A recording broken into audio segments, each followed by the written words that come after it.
Hello, Yes But Why listeners. This is your host, Amy Jordan. This is episode 232 of Yes But Why podcast, my interview with Houston improviser Stephen M. Saltsman.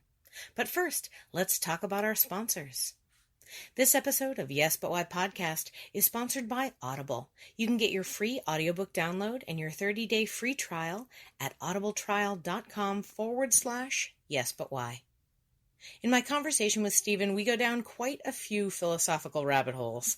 I'm looking at Audible right now, and they have a ton of philosophy books for you to listen to. You should check it out.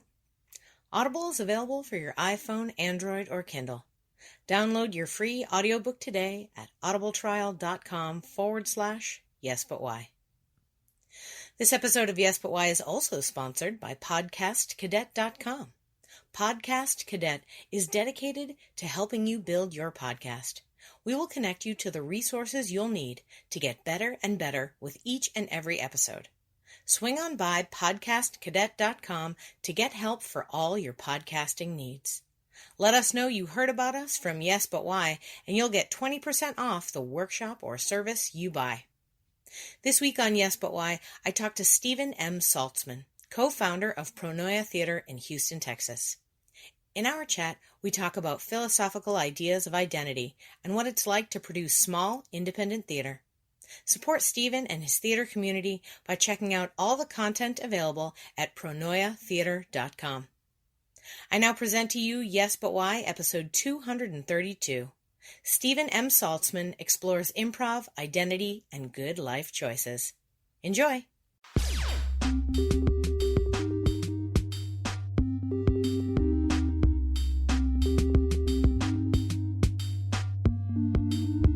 I'm Amy Jordan, and this is Yes But Why podcast.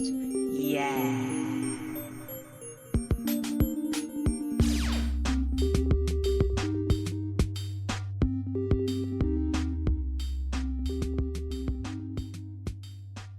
I grew up in a very large family. Entertaining ourselves and each other just was like part of it. It was part and parcel to how we spent time. And so like getting my elder siblings, I have three, there's triplets in my family that are 4.5 years older than me. So like if I could get two or all three of them to laugh, like that was a thrill every time. And then in second grade, around age 7, maybe, I was in a production of Brer Rabbit. I was given a non-speaking role, and I was a very small child. I was an exceedingly small child. And so I was this tiny little rabbit, and the school gave me a prop that was this carrot that admittedly I was a very small child, but was like the size of my forearm and just had the longest green tassels. And yeah, the main thing I did is like somebody came out and they asked me where Brer Rabbit went, and I pointed. But I have such strangely clear memories of the performance night. I don't know if anybody liked it. I don't know if anybody enjoyed it.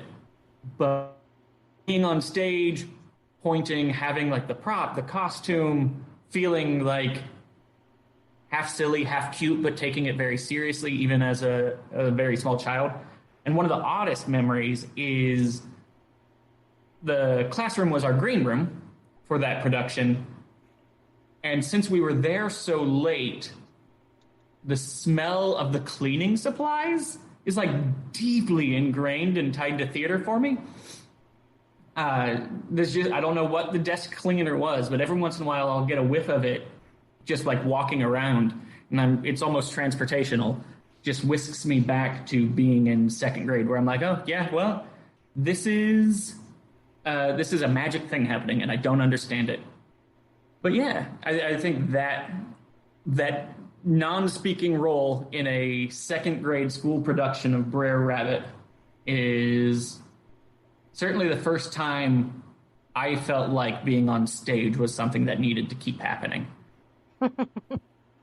I like the idea that you were like, I took it very seriously. And yes. I appreciate that. I was a serious kid too. Oh, I was also a cut-up. Oh, Sure, absolutely. Yeah. But that's part of it, right? Like if you have the wherewithal to do comedy as a young child, you have to be a little jaded, a little cynical. Like you have to be like a 7-year-old who's like, listen, I get it, guys. And then like you get the adults to laugh, right? Yeah, definitely. And it helped that I did very well in school. So even when I was disruptive, it was like, come on, Steven. Like, I don't want you to be in trouble, but I have no other choice. Yeah, I hear that.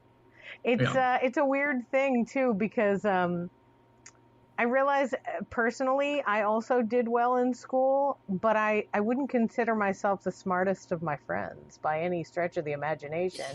And so whenever people talk about like their kids or like grades or whatever, I'm like, guys, some people are good at taking those tests and some people aren't. Like some people are good at smiling and the teacher gives them good grades. Like you're not, I wasn't studying all the time. I wasn't applying myself. I have no like serious study habits. You know how they'll bring those back up, like if you're doing a writing thing, they're like, think back to the study habits you had in school. I'm like, so do nothing and get everything fine. Like that's not a solution, right? But yeah, I was also a comedy kid too, so I think they were a little like, I don't know, let her do it. She's still gonna make A's, Yeah. One of those creative types. You just gotta let them go. Did you? What did your family think about you doing theatrical stuff? Did you continue to do? You mentioned earlier that you did choir.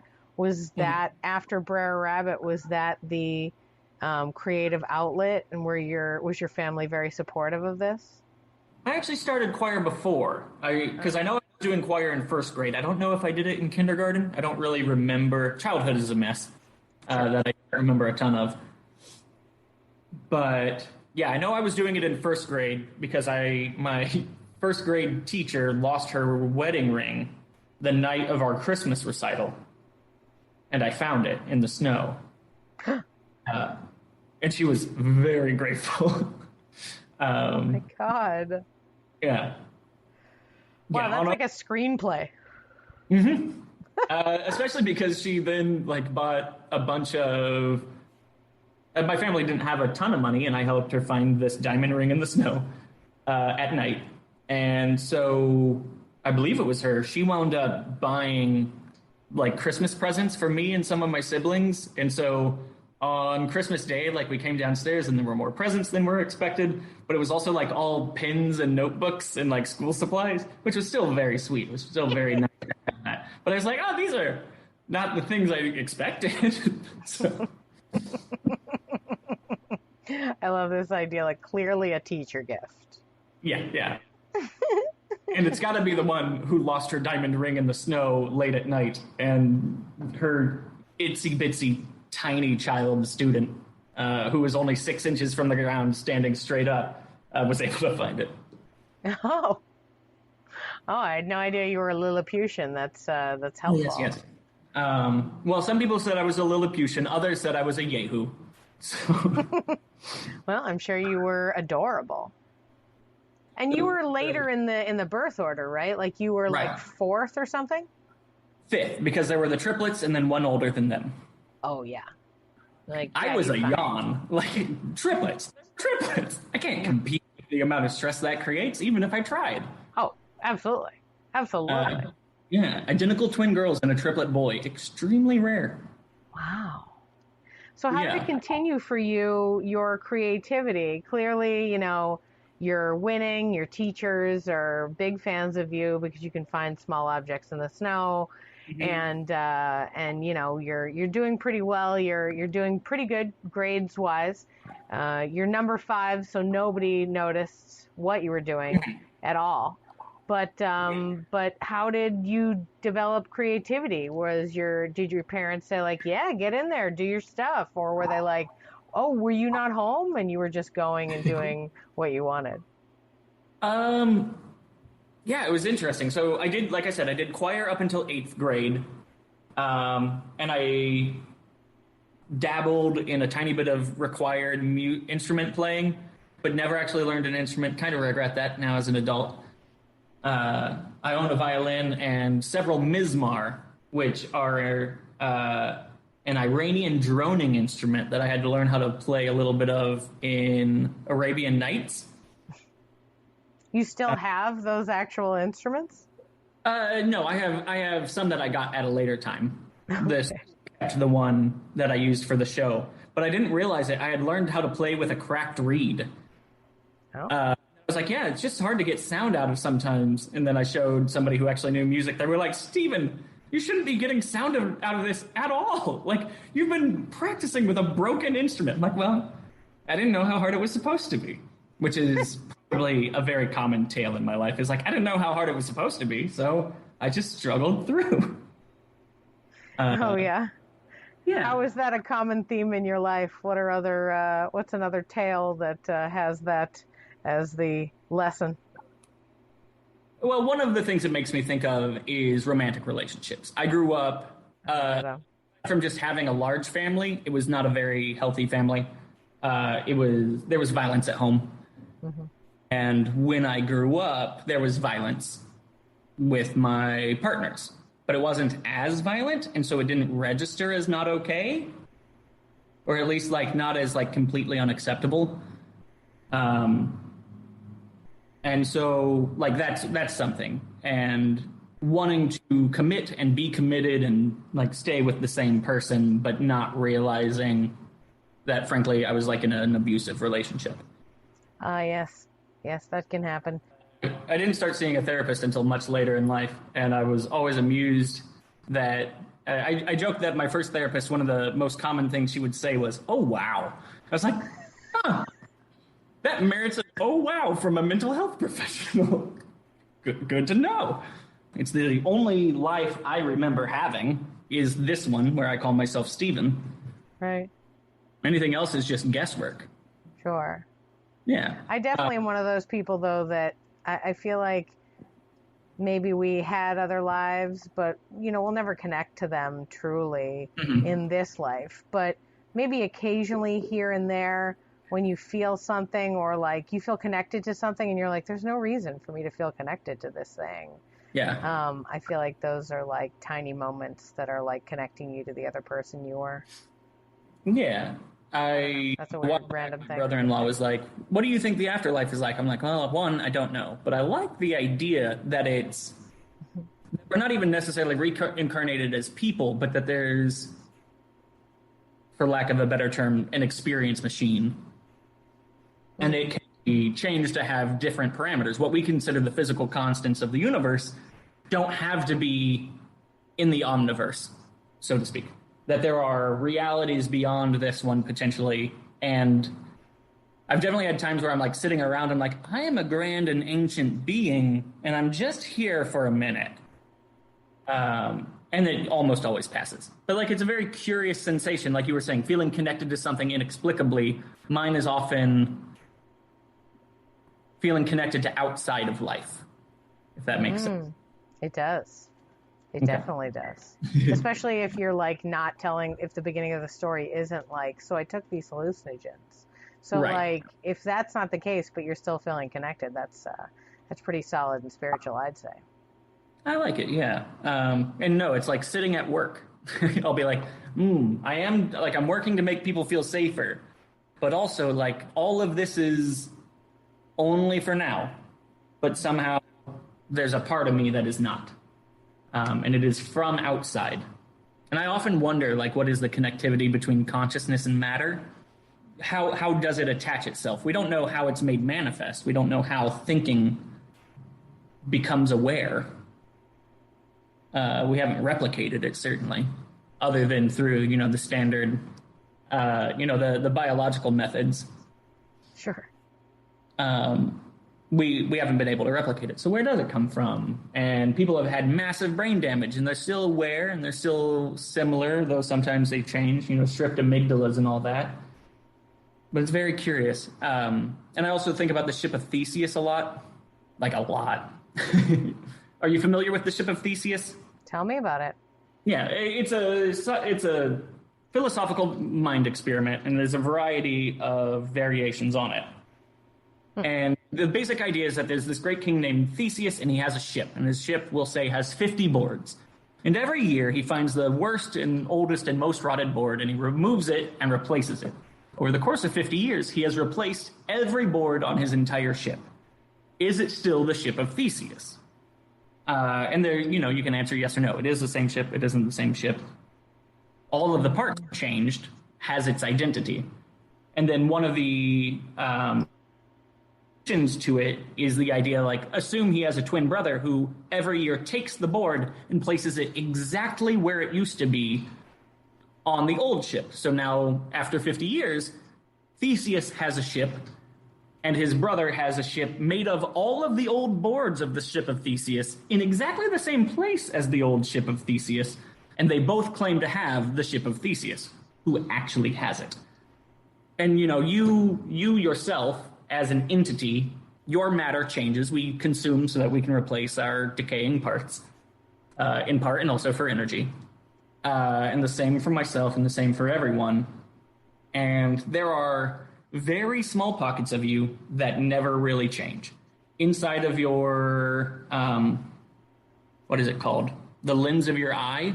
The lens of your eye closes, and it doesn't really change. Like, those cells don't change properly, which is why they cloud with age, is they don't really reproduce. You can't grow it back if it gets damaged and such. Of most people's corneas, I want to say is the term, but yeah, inside their lens, there's a tiny pocket of fluid that just sits there. It never really changes. There's very little evidence. Like, there's not really blood going to it or from it, so it can't really be changed. And so some parts of you are constant, but the vast majority of you has changed innumerable times in a physical way. And then how many times have you changed as a person, like as who you consider yourself? Would your child self recognize you personality to personality? Certainly there's going to be some overlap, some like, oh yeah, I see where that came from.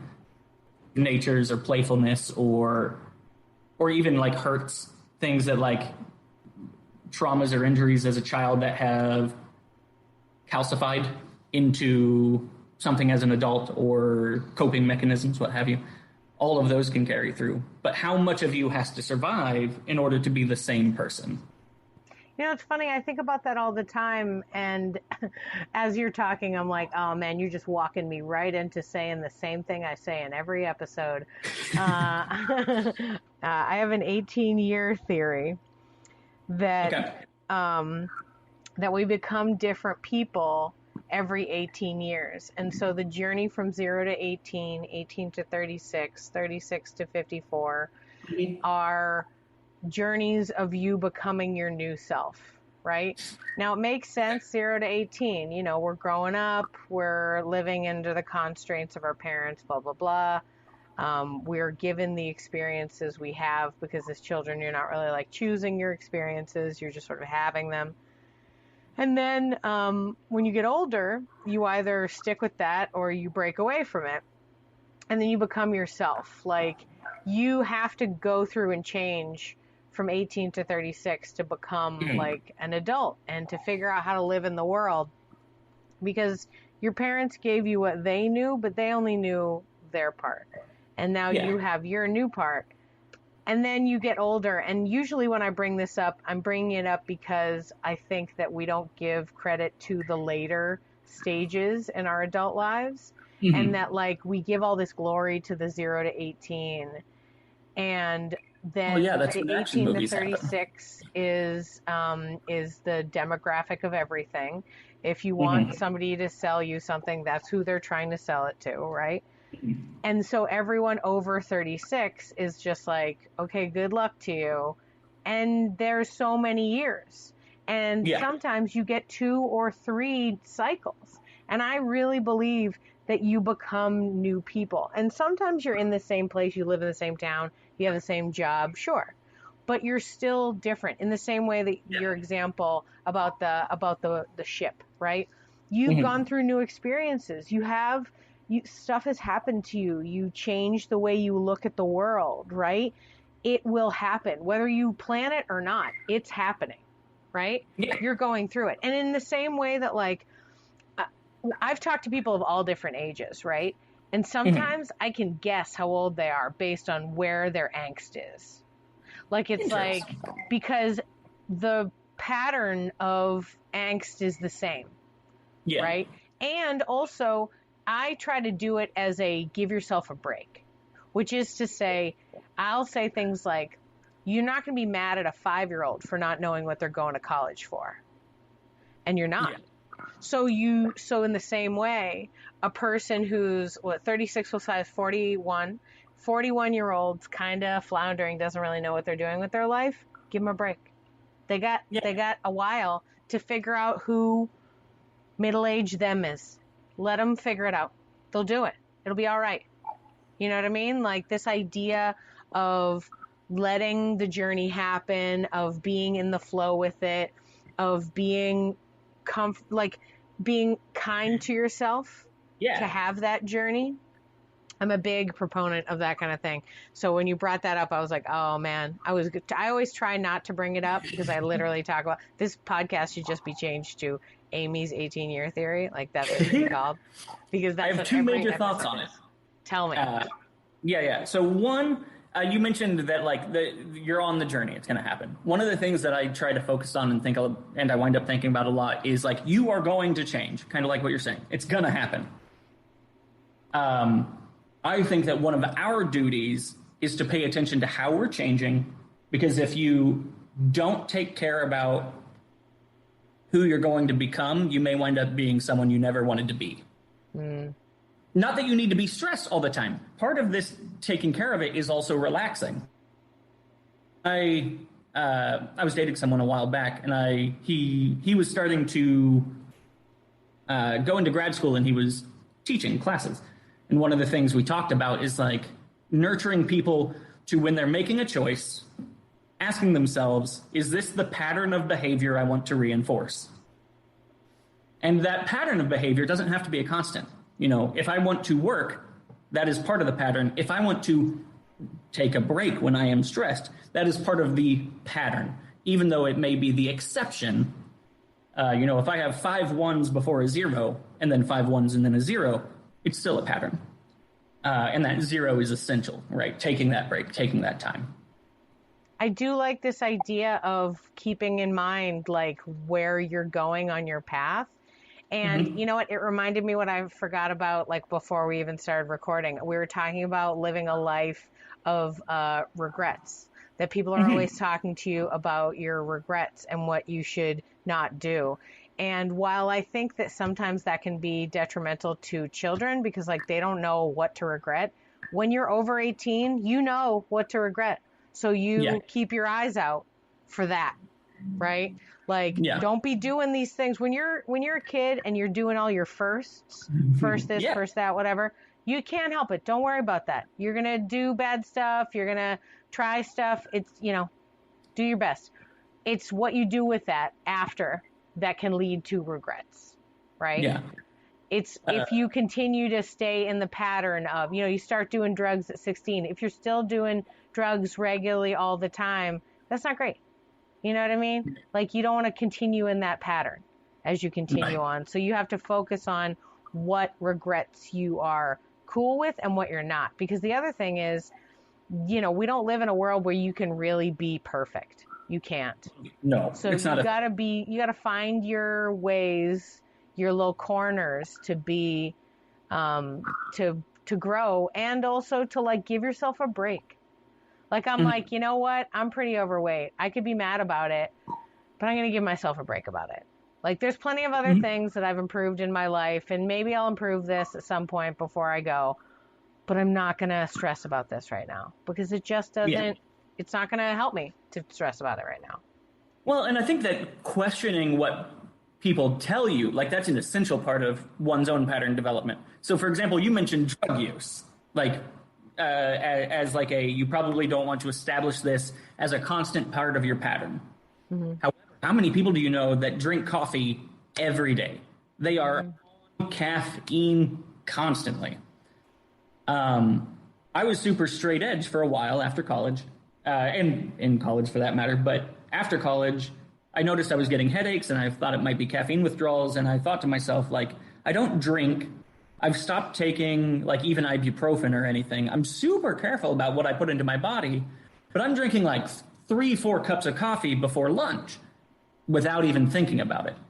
And so, like, I took 2 years without having any coffee at all. And for a while, wasn't doing tea, wasn't doing cocoa, wasn't doing anything with a trace of caffeine in it. In part because I was like, why do I assume, why does my behavioral pattern say all of these drugs are off limits, and this one I'm just doing wildly? I was frankly abusing it. I was abusing caffeine. I had an unhealthy relationship with caffeine. We just don't talk about it the way we do with alcohol or pot or Coke or what have you. And it's a stimulant, just like Coke. It's addictive. But we don't think about it. We don't talk about it. Oh, yeah. I think about that with sugar, too. I have a very unhealthy relationship with sugar.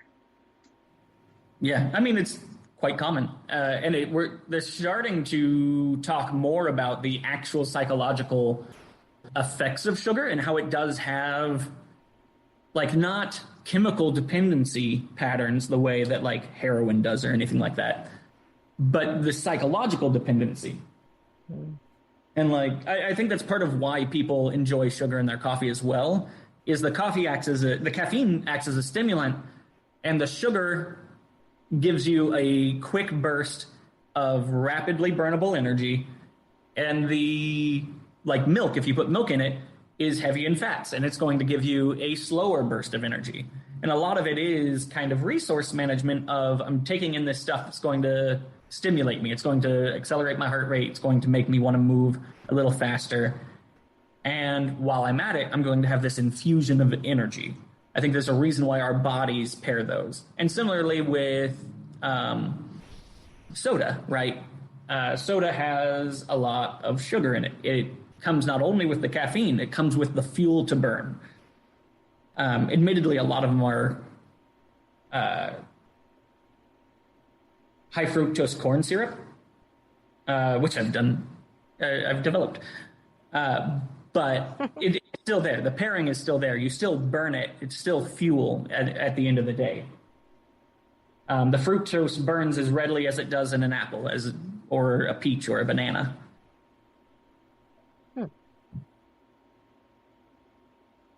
Yeah. Yeah. So I think that it is fascinating, this discussion we got into kind of with reference to how we're choosing to live our lives. We started talking about this with this idea of, like, you know, I was trying to figure out how to live, and it led me down, you know, how should I do this? So to bring it back to sort of creative ideas, how have you worked your creative interests into your life, like when you got older? You mentioned you're in college, you know, you're doing your straight edge. I don't know if that affects your hanging out with the theater crowd. Hard to tell. My theater experience was just clove cigarettes all the time, but we would drink alcohol, like, after I was 20. I wasn't that straight edge, but I was not wheeling and dealing or wild by most measures. I was actually, like, if there was any deviance, it was less chemical and more like vagabonding. At one, I had 5 different friends who kept a toothbrush at their house because, like, you just never know where Steven's going to sleep. I would wind up anywhere and, like, oh, this is where I am tonight. Especially, I didn't have a car and I hated the bus system. So people would invite me over. I'm like, okay, but, like, can you drive me back to campus in the morning? And they're like, yeah, that's fine. So I would keep one in my backpack, and then I had 5 different friends who kept a toothbrush at their place, even though I had my own, like, apartment. Not my own. I had roommates, but, like, I had a place to stay. But I went vagabonding about. I stayed all over. It was a running joke from one of my roommates, who was my roommate for, like, 4 years. I was there for 6. That, like, the best way to avoid me was to sign a lease with my name on it. Because it's the one place you knew I wasn't going to spend a lot of time was home. Uh,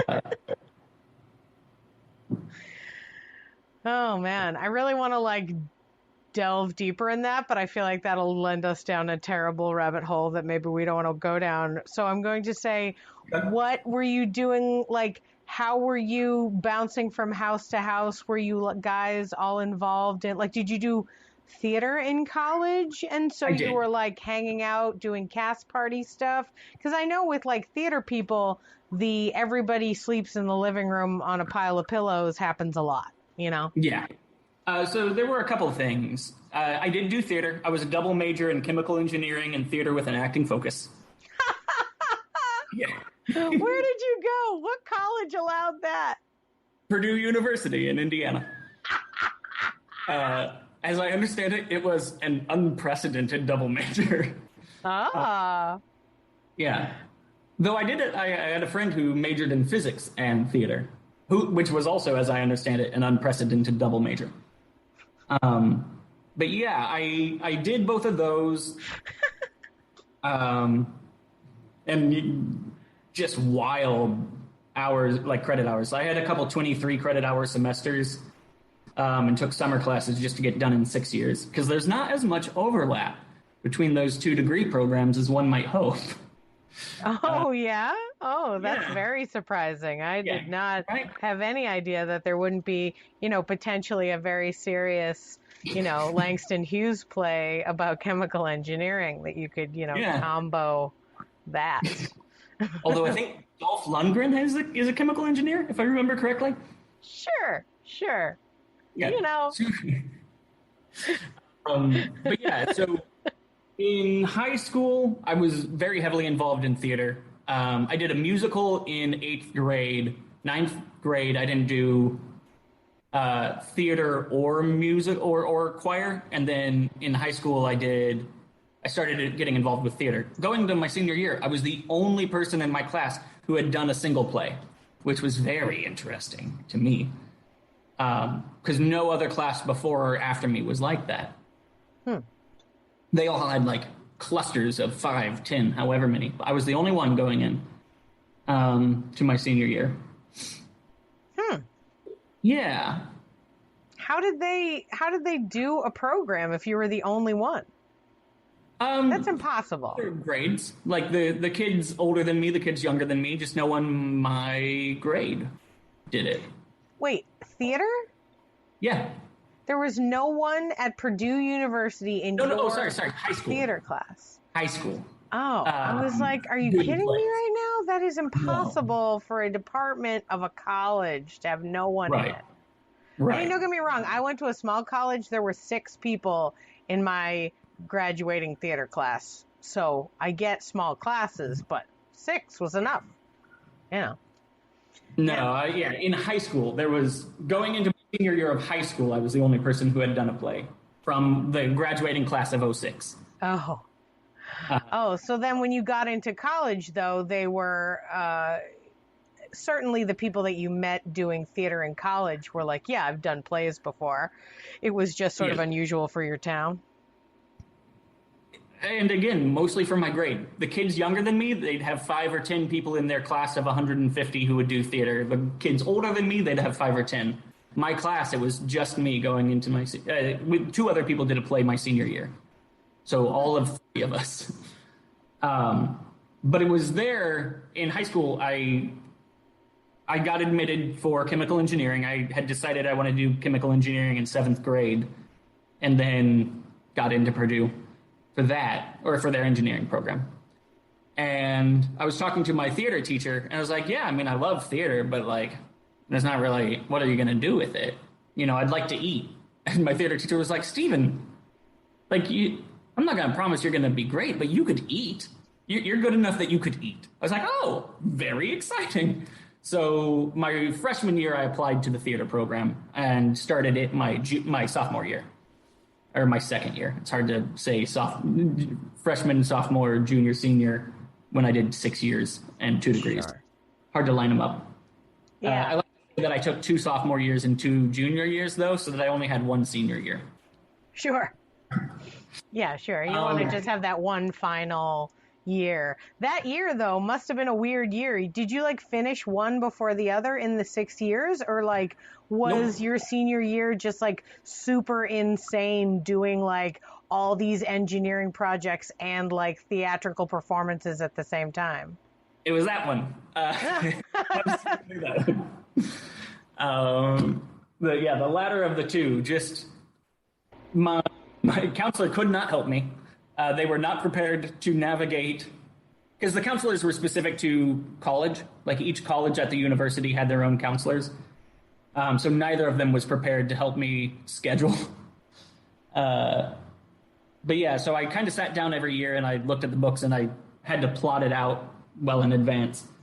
But yeah, college was when I got into the theater degree. It's also when I started performing improvisation seriously. My senior year of high school, we saw a group called the Ship of Fools at Purdue. And my best friend and I were already set to matriculate there. And he was like, hey, when we get to Purdue, I want to do this. And I was like, yeah, all right. It was short form, game-based, very Whose Line style. But they were really good. I really enjoyed watching them. And so when I matriculated, we went to the call out and I got involved there. And that probably even more than having my theater degree kicked off, not even probably, that really kicked off what it meant to be an adult performer for me. Oh yeah. Were there a lot of like adult performers of improv that you had that you like saw out of Purdue? There were some like over the river. Purdue's in West Lafayette. Lafayette is on the other side of the river. There was a group called One Size Fits All, and they performed there. And then one summer, I took classes at Comedy Sports in Indianapolis, and so there were people not associated with the university. Naturally, everybody at Purdue, or at least, the vast majority, are technically adults. They're still in college, but they're all adults. And the performing branch, the Ship of Fools, ran the Purdue Improv Club. And I joined the improv club, and it was a great way to meet people outside of at least chemical engineering. Still a lot of engineers, a surprisingly large number of engineers, and a shockingly small number of actors. Actors didn't like doing improv. No, they don't. No. I have a theory on it. They still don't. Tell me why. Yeah. I think that there's, with actors, and certainly myself while I'm acting, there is a level of comfort I establish in how much blame can be placed on me. With acting, I can be like, that director, this script, my scene partner, bad day, something. There's a couple extra levels of protection on a bad performance.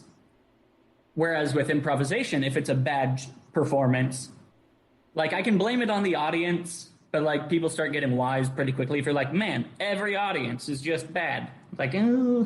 Maybe that's not the case. And I can blame my scene partner, but then nobody's going to want to play with me if I'm constantly like, you messed up our scene. And so ultimately, more of the blame or more of the pressure, even if it doesn't go wrong, more of the pressure feels like it's on the improviser. Because they have to come up with the words. They have to come up with the emotions. They have to come up with everything about it. And they have to do it very quickly. And I had a couple people confirm, that sounds horrifying. I'll gladly get on stage and hit my mark on, the little X of glow-in-the-dark tape. But to improvise is it's too naked. And there is a great deal of figurative nudity in performance, and there's a great deal of figurative nudity, especially in improvisation. It's funny because in my mind, I think of it almost exactly the opposite, and I think that's probably why in my life I tended toward improv, though I didn't know improv was a thing in high school or college like you did. I didn't find out it was a thing until I was 30. And I was in New York when UCB was starting, and I had no idea, right? But anyway, it was oh, why? But I wonder if it's for me personally, I get more nervous about having to honor somebody else's words, somebody else's idea. And don't get me wrong, I love sketch comedy. And I also am super open to the idea that sketch comedy has a tendency to become a little improv-y. Like, if you write sketch comedy and you're not like mostly cool with them getting the words mostly wrong, then you can't do this. Like, you cannot be a sketch comedy writer. You know what I mean? If you're like, you've got to say my exact words exactly the way like Shakespeare, no, this is not where you need to be. Go write a play, get involved with that crowd, right? But so in that similar idea, it's like, for me, the scary part is not learning the lines. Memorization isn't the problem, but it's like connecting with these words that this other person has chosen to use, and like figuring out how to act it, not based on what I think, but based on what this other third party person is telling me to think. Like, hey guys, we're going to do this scene this way, you know? And so as I'm speaking, I'm realizing this is probably more my own control issues, but whereas mine, it's the approval issues. Like, if there's an issue I have with doing scripted work, it's that often I wouldn't get any notes, so I had no idea how I did. Yeah. That was so anxiety-inducing. Like, I don't know people who get into theater because they want to be ignored. Like, that's not a thing. So to just, like, to do a show or to do a rehearsal and then, like, have no notes at all is just like, okay, I was there, though. Like, I did the thing. Yeah, I hear that. Feeling.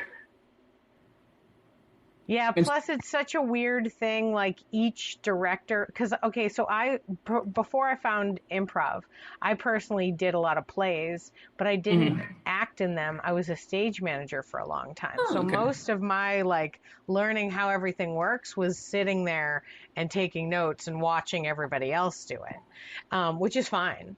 I'm fine with that. I'm organized. If I may interject, you saying that you were a stage manager just made me imagine you mentioned that you have a child. And so I just imagine you telling them, like, they need to take 5 and your kid barking back, "Thank you, 5." I wish. He does not say that. I need to do that. I need to totally train my child to do that kind of thing. It'd be great. Also, most people in public wouldn't get it, but the people who did would be thrilled. I didn't mean to interrupt. I was just so tickled at the idea of, like, imagining me at 6 years old, precocious, looking for rings in the snow. Like, "Thank you, 5." Yeah, right. I mean, well, what's funny is I don't live my life that theatrically, I don't think, but then I don't know how the rest of the world lives, so maybe I do. Yeah. You know, and also stage manager, it sounds to me, it's almost surprising to me that you didn't get into stage management, because it sounds to me like organization has been key to most of your life. And navigating, being, you know, having your creative pursuits of being an actor, doing improv, taking all these classes to get involved with that kind of thing, and also maintaining and getting a degree and now working in chemical engineering. Like, that's a career that you built on that side, and then you built another career on the other side. And like you mentioned, when it came to coming up with classes, that requires a little effort of putting that together. So, I mean, I think of my stage management, and when I think of stage management, I think of what you had to do, what you do on a regular basis, putting together shows and doing your regular work. Earlier, you were telling me about these business meetings you're hosting, and I'm like, didn't we also talk about you hosting shows? Like this, so like the fact that you're doing all of these things, clearly you are very organized, and you like are just on it. I'm glad you feel like it, because I do not feel like I am. And a lot of biology in high school, I only took one class because they required me to keep like a very fastidious notebook, and it had to be like all in order. And it's like, this is terrible, and I hate it. Organizing things is something I got good at, but it was not something I enjoyed needing to be good at. If that makes sense. Sure, absolutely. Yeah, people don't love a lot of people don't love the skill they're the best at, which is so sad, but it's true. Yeah. And You know, or it how kind of people brings me interact back with to the what we were talking about earlier. It brings me back to what we were talking about earlier before we even were recording, which was the idea of like honoring the mistakes that we make. And like just now when I was like, I bet you people don't like they're the thing that they're the best at, they don't even love. I feel like it's that. You know what I mean? Like you Yeah. probably are baller at organization because you have to be, right? Like you couldn't live Yeah. your life without it. Yeah, that may well be accurate. But it's not something that you like are into, or you're like not going and seeking out books to read where you're like, how could I be a better organizer? You know, you're not like Yeah. Marie Kondo, let's have a chat. Like it's not, you know, not that, but still But do neat. I have 5 notebooks within reach? One that is an old dream journal, one that is my bullet notebook, and 3 of them that are lists for different areas of my life and the projects I need to execute on them within 6 inches of arm's reach. Yeah, I do have all of those, as well as a little altar to handwriting letters. But that's downstairs. But it's very like it. Oh my God, same, all the details. Same every detail. Like I'm gonna when we get off the podcast, I'm gonna send you a picture of the desk I'm sitting at right now, and it's just a pile of notebooks, and they all are for different specific things. Like I know what you mean, but I mean, like, how do you? Okay, so but you're a legit, like, it's not like you got a chemical engineering degree and just didn't do it. And it's not like you did improv and then just were like, that was some funsies as a kid. You've maintained both of these things. How do you maintain both of these things? By refusing to drop either of them is the long and short of it. Like, don't quit. Yeah, kind of. Like, I nearly dropped out of engineering because I did not like engineers. They were really competitive. And I don't like competing. It feels bad. I don't like winning. I don't like losing. So. Makes sense why you like long form improv versus short form improv now as well. Well, actually, my college group, I like both, but my college group did short form, but we didn't do it like comedy sports style. There wasn't much head-to-head. There were like tiny little moments, but the vast majority of it was cooperative. We were known as the Ship of Fools. We referred to each other as fools or the crew. And like we wrote little mythologies about each other. It was an extremely cooperative group. And so, yeah, while there were things like Do Run or Do Rap that had like elements of competition, so many of them, like guessing games, for example, that's pure cooperation. And your standard improv scenes, most of those are. Actually, I have a lot of philosophy about this. Entirely too many improv scenes are about interpersonal conflict performed standing 4 feet apart, just far enough away that if you like wave your hand in front of you, you can't hit the other person. Not close enough to come into contact by accident, and not far enough away for it to be like pointed and awkward. It's a very natural standing conversational place, though, especially between people who are a little uncomfortable with each other, like coworkers. It's the either side of the water cooler distance. Yeah, it is. Yeah, right. And there's just so many scenes that happen there, and it's fine. There's nothing wrong with an interpersonal conflict scene. There's nothing wrong with standing 4 feet apart. But we talked about patterns earlier. At a certain point, if you're not doing anything else, it's not even a pattern anymore. It's just a constant. And so when I started teaching the 7 types of conflict was a major part of level 3. The level 3 I designed, I want to say. Might have been level 2. I don't remember. I taught the last level. I taught level 5, which was development of group and individual voice, which didn't have a curriculum. It was, I sat with a group and I created a curriculum tailored to them every time. for their final level, for their graduating class. So the other ones I get a little mucky on what happens where. It's okay. But yeah, we don't need the syllabus right now. Tell me about the 7 types of conflict improv class. Like, how did you come up with that, and how did it serve your students? Well, I came up with it because I was bored. So it's the long and short of it. Is I kept seeing, like I said, these interpersonal conflicts. These like, I'm mad at you because you stole my gummy bears. Yeah, well, I love gummy bears, so whatever. And I was like, no, this is like, it's fine, but I want more. And ultimately, part of what I did as a teacher was, one, try to pass on the skills I have, but also to shape the community in a direction that I thought was worth going in, which to some degree means I had to shape it to my taste. I also taught people to do stuff I didn't enjoy watching.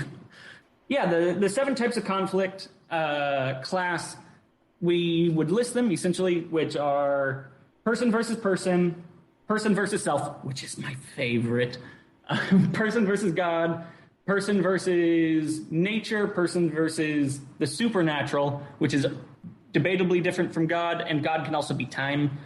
Person versus machine, and person versus society, right? Those are your 7.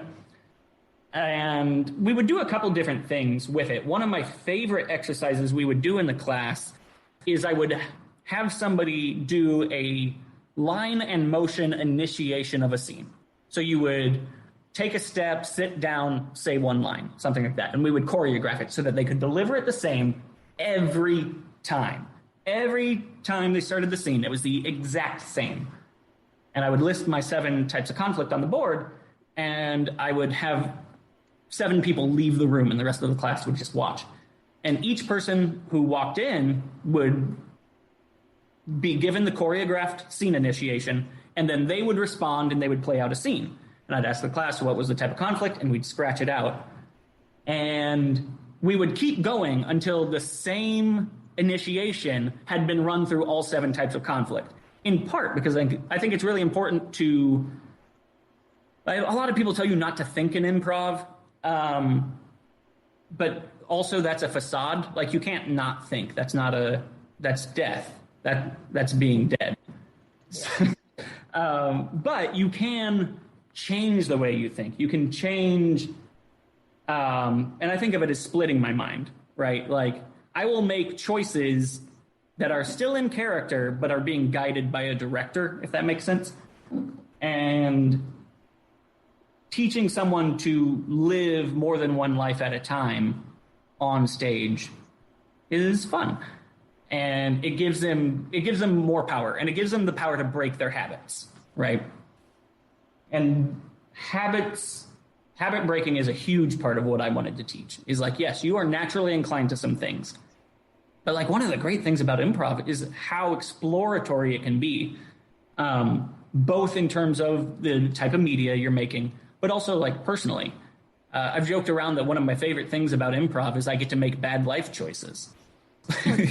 Like, one show I had is called Like-Minded People, and we would bring a stranger onto stage, and the way we took a suggestion is we would make sustained silent eye contact, and we would take in, I don't know if this happens with everybody. Some people will hear this and they'll be like, yeah, that makes sense, and some people it won't make sense. But you just stare silently into somebody's eyes, and whenever I do that, there's a part of my brain that's like, hey, this is really going on for a while. Do we love this person? Is that what this is? Like, are we in love right now? And the premise for me was to say yes. And I would look in somebody's eyes and I would explore all of the potential of what it would be like, not even necessarily to romantically love the person, but like, who would we be? What is our relationship? Is it romantic? Is it non-romantic?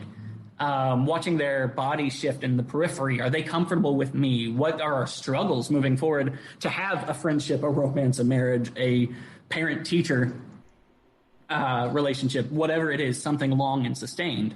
What would I and this person be? And just kind of explore all of that. And the show, because of the way the suggestion was taken, often involved often wound up being a mono scene, even though it wasn't necessarily supposed to be a single scene for 25 minutes. It happened a lot. And it was often either very old friends or romantic partners. And so my duo partner would say something, and like I'd make real snippy cuts and jabs and like say things that if we were actually a couple would be hurtful and just not appropriate. But I certainly don't feel comfortable doing that in my real life. There's super big repercussions for that, for hurting people, or for flying off the handle. And I know I mentioned my childhood a bit earlier. My relationship to my own anger is not one of indulgence by any means, just because I've seen where anger goes when it is indulged. And so like being able to express dissatisfaction in a relationship even on stage, and doing it in ways that like I know are not the best ways to do them in real life. Like there's a lot of catharsis there. And I think ultimately the goal of theater is catharsis. And I think it's both for the actor and for the audience. We're providing catharsis. I think a lot of people don't think the point of comedy is catharsis. And I think they're wrong. Are you kidding me? Laughter is literally catharsis. Like it's the physical embodiment of catharsis. I think I agree. At least one form of it. I don't know about you. How many shows have you had that were like, it was mostly really funny, and then there was like one serious kind of sad scene, and afterward, like you had a surprising number of audience members be like, wow, that one real sad scene. Ooh, that was real sad. Like it's the one that they pick out, and it's the one that they hold on to. I often refer to catharsis as the heartworm pill, and we wrap it in comedy to make it appealing. The audience comes, they're like, yeah, I'm going to laugh. It's going to be real funny. But what we as humans need out of those moments is not just laughter. Otherwise, they'd stay home and tickle each other or something, right? Laughter's not enough. It's not enough just to laugh. What I think we ache for, but don't always have the ability to say, or either we don't have the words for it, we don't recognize it, or we're too scared to ask for it sometimes, is catharsis. And that by framing theater in comedy, we make it palatable, right? Not everybody wants to go see Women of Troy and watch just trauma on stage. But you deal a little bit with trauma in a comedy, you deal with hardship and loss in a comedy, and another thing, and we're a lot more open to it. I've also referred to comedy or humor as oven mitts, right? It allows us to handle things that aren't safe to touch directly. One of my first introductions to dark humor, admittedly, but some of my earliest humorous memories dealt with one of my sisters passed when I was 9. Oh. And a lot of other people were uncomfortable with my family making jokes. But it was also essential. Like, it was essential. What is the name of that song where I'm the kind of guy who laughs at a funeral? Like, all of us laugh at funerals, or at least, like, afterward, right? Ideally, at a funeral, at some point, you start reminiscing and you remember a good time and you share a laugh about the person who's gone. I wouldn't want to go to a funeral or a mourning service with someone that I was close to where, like, we couldn't find a moment to laugh. That would be a different kind of heartbreaking, right? That's that, and I'm not saying everybody has to laugh at funerals. I think it's healthy. I like, yeah, not ubiquitous, but there's nothing wrong with it, and we have these taboos about it. Enough that, like I said, it gets called out in pop culture as like, oh, laughed at a funeral. Yeah, whether at the funeral or like grabbing a drink with people afterward or whatever it is, laughter, like you said, it is the manifestation of catharsis. It is a good part of the grieving process and a good part of processing all manner of emotions, not just happiness or silliness. Yeah, totally. How many times? The reason why funerals are funny, and usually the go-to, like if you're starting, when I teach sketch comedy, it's a location immediately. Oh, it's like first sketch, it's always a funeral, right? Mm-hmm. But it's just because, for me, when I teach comedy, it's all about the contrast. I'm like, what will be a weird place for this conversation to happen? And they're like, it would be super weird for it to happen at a funeral. Yeah, it would. You're right. It would. It's not cool to have this conversation there. And we're all aware that it's not cool. Right. Because we're aware it's not cool, we can put this here, and we are all acknowledging together, we get it. This shouldn't happen, but we're doing it. Mm-hmm. Yeah, you're making those bad life choices. This is not the right place, but it is where it's going to happen. Making the wrong choices, I think, a very good way to improvise. Is like, no, this is not the right choice. This is it's the wrong one. This is a bad choice. Let's do it. Yeah. Because you're safe to do it there. Like, again, I also argue that comedy characters are terrible people. Like, they're not going to learn a lesson. They're not coming out of this a better. They're going to continue to slip on that banana peel over and over. And at no point are they going to be like, you know what, I should probably look down and pick up this banana peel. They're not going to do it. And if they did, boo. Ruins comedy. Right? Like, no. Yeah. So bad life choices is essentially what comedy is. Yeah, and low repercussions. Yeah. Right? Yeah. In a tragedy, you pay your debts. A comedy, you can borrow money, go out on town, be wild. And we're not going to see you actually have to pay your debt, or certainly we're not going to see the long-term repercussions of it. Right? Maybe you go to like debtor's prison right as the lights fade. But we're not going to see you suffering, trying to remember why you thought it was a good idea to spend a small fortune over the course of a weekend. Probably. Yeah, but even like in plays, even like in a Shakespeare play where somebody's like borrowing too much money, somehow there's a person near the end where they're like, turns out the governor decided to give him a pardon. And you're like, what? But that's how it is in like so many movies. You know what I mean? It's especially with a comedy. Yeah. Yeah. Like this guy drove a car through 16, businesses, but we're fine with it. It's cool. Yeah. Right? It's like, no, not really. But in comedy, in these fun stories that we're creating. So speaking of fun stories that we're creating, tell me about the performances, the shows that you're working on right now. I know we talked a little bit offline about one of the shows that you're doing, but like, tell me what's your jam right now? Like, what are you working on? What are you putting out theatrically? Yeah, very gladly we'll share about that. So this is my second theater company I'm working with, Pronoia Theater. And we're actually being super aggressive about coming up with new ideas. It's a little annoying. Because we're doing shows right now every Thursday, and we're full up, and our rotation doesn't allow for us to do all of the things that we've done. And we're like, oh, we got to do more of that. There's just not room. We can't. But yeah, so every Thursday we're doing a show. 2 out of 4 Thursdays is our podcast that we call Public Production Meeting.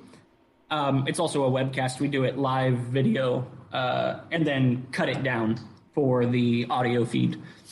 But it's about what it's like to produce small independent theater on a shoestring budget, basically.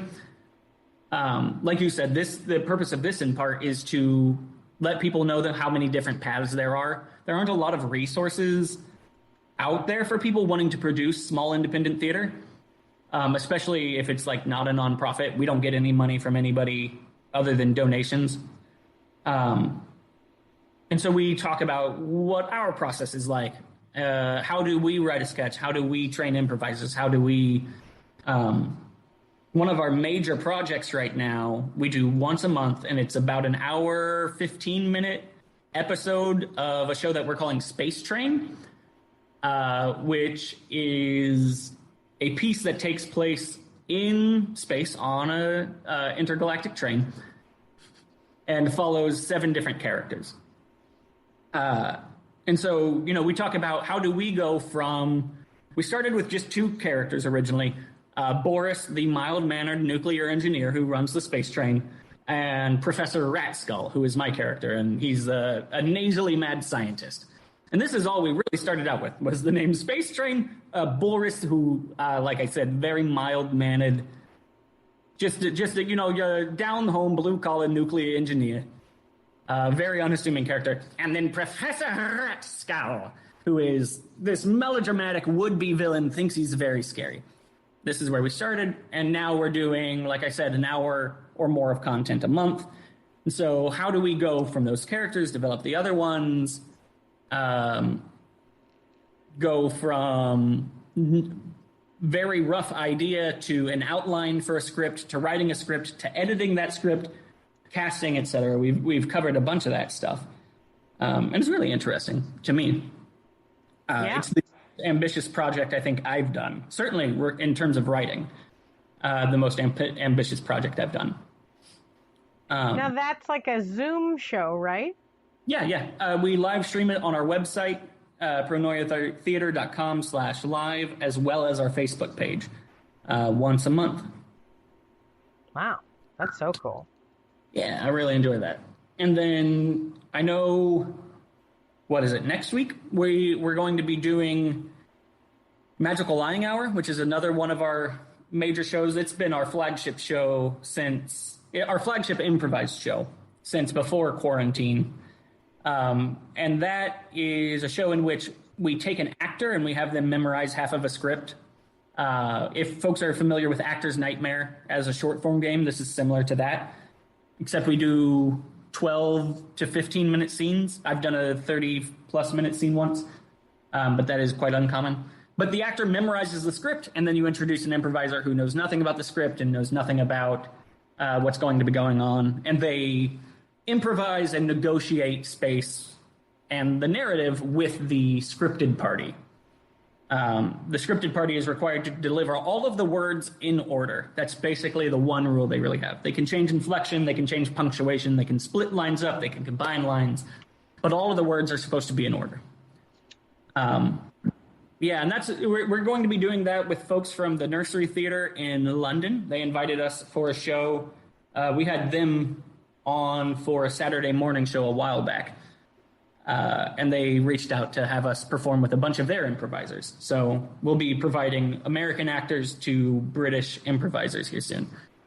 And yeah, that's our other really major one in terms of, that's it. Magical Lying Hour is, as far as I know, Houston's most traveled improv show. And it's a ton of fun. My co-producer does just what feels like an insurmountable amount of work. I get to be the improviser, and he does all of the cuttings, and I don't get to know what any of the scripts are because I don't know what I'm going to be improvising against. So he, for these online shows, for example, we've been doing 5 different scenes of about 12 minutes each, and he's reading dozens of plays, cutting them down to scenes that can be run for 12 minutes. Most of them could probably be run for half an hour, but we stop before the end of the script. And casting it, rehearsing the actors, rehearsing the improvisers, all manner of stuff. It's pretty neat. We aren't doing memorized while we're on Zoom, though, which allows us to do it more frequently. And also lowers the commitment from the actor, right? Memorizing a script to work with someone who's improvising once it's a lot to ask of an actor. We definitely want to respect their time very thoroughly. Yeah, totally. When you say that it's Houston's most traveled improv show, do you mean like people across the world have seen it because it's on Zoom? No. I mean that due to festivals and such, I believe we have performed in more either cities or minimally more, what is the term he uses? Like television locales? those sections, I forget how he's tracked it, but my co-producer, my business partner, my dear friend, Aaron Garrett, is the one who was tracking that. We started... Yeah, Aaron Garrett and I are the co-owners of Pronoia Theater, and we do all of our productions together. We started working together 2015, I want to say. He was originally a student of mine who then graduated, and we really respected each other's work, and then it grew into inviting each other to work on different projects, and then eventually forming our own theater in a more overt fashion, a legal entity beyond ourselves. How long have you been doing Pronoia Theater? Legally, I think about 2 years. It had different names, but I've been working with him since, like I said, about 2015. But the term Pronoia is about 2 years old. He and I have been partners for roughly that long. I'm very bad at tracking time and history. I think it's one of the things that helps me improvise is I just have no awareness of the past beyond what's going on. That's helpful. So thank you so much for chatting with me on the podcast. One final question I wanted to ask you is if you had any advice for somebody who wants to follow a similar path to you, maybe they want to work in engineering and do theater, or maybe they want to do small independent theater. Based on your life experience, what advice do you have for people hoping to do what you're doing? Other people can only tell you how to be like them, I think would be kind of the nugget of it. You can ask me for advice if you want to be like me, and I can, by all means, I mentioned, just refuse to do less. Don't force other people to make you choose, because you don't have to. You're allowed to be as passionate and thorough about your hobby or second career as you want to be. But also make sure you develop your voice. What is it that you want to be doing? Even if you like what I do or if you think what I'm doing is neat, eventually you're going to have to assert your own voice, because mine will always be mine. Yeah. Yeah, finding your own space, finding your way of doing it. Even borrowing things from other people, absolutely. But in the end, it has to be yours. There's something empowering about that and frightening at the same time. I know people, as they're starting, it's when the big advice is just be yourself, find your own voice. And finding your own voice is super, super hard. But yeah. But I think you're right that, at the end of the day, you make a decision on what you think is important. And, no matter what your mentors say or your theater teachers or whatever person who's advising you, you have to make your own decision. And that's your way of living in the world. Yeah. And by all means, listen to your teachers, listen to everyone, listen to anyone, and weigh how much you value their advice. And also how much you weigh your own thoughts, how much you weigh your confidence in the decision you want to make, because you're allowed to disagree with everyone. Oh, man. Stephen, thank you so much for being on the podcast with me. Thank you for sharing stories. And boy, we went down some sweet philosophical rabbit holes, which I really enjoy. I think we may have solved the universe. It's happened. Nice. I look forward to the next one. The next universe? Yeah. Just to be clear. Yeah. Why not? Oh, man, you're funny. Oh, well, thanks for doing it, and thanks for being part of the whole experience. Very gladly. Thank you for having me on. You're funny.